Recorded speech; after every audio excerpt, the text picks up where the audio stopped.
सम्भाषणसन्देशसंस्कृतमासपत्रिकायां प्रकाशितानां बालकथानां ध्वनिप्रसारणम् इदं बालमोदिनी इति।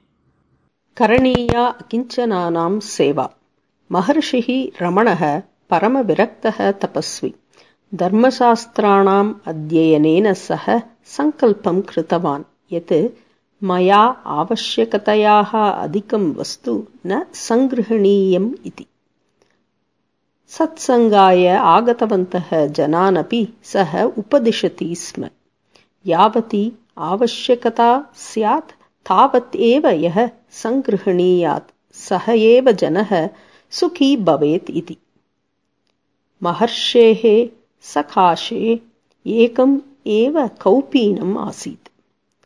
स्नानानन्तरं सः तत् कौपीनम् आतपे प्रसारयति स्म। तत् यदा शुष्कं भवेत् तद् सः तत् तरति स्म। कस्माचित् अपि किमपि न गृहीतव्यम् इति व्रतम् आसीत् तस्य। एकदा महर्षेः कौपीनं गुल्मस्य कण्टकैः शीर्णम् अभवत्। सः कुटीरे शिलापट्टे उपविश्य कौपीनं सीव्यन् आसीत्। तावता तस्य परमाः भक्ताः धीरजनाः तत् कुटीरं प्राप्तवन्तः। ते तस्य जीर्णस्य शीर्णस्य कौपीनस्य सीवनं कुर्वन्तं महर्षि दृष्ट्वा नितरां खिन्नाः।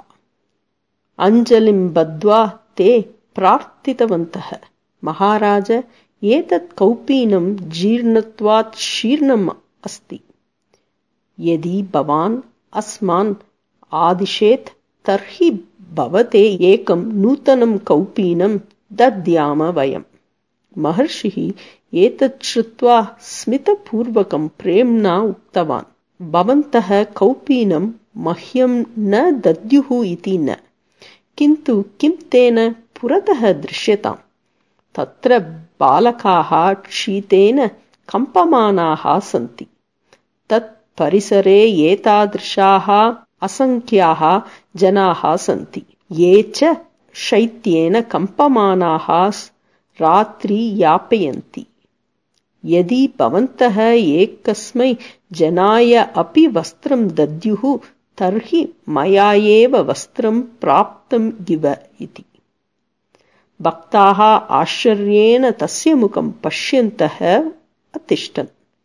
महर्षिः क्षणं विरम्य तान् पुनः उक्तवान्, प्रियभक्ताः, अकिञ्चनेषु दरिद्रेषु च यूयं भगवन्तं पश्यत।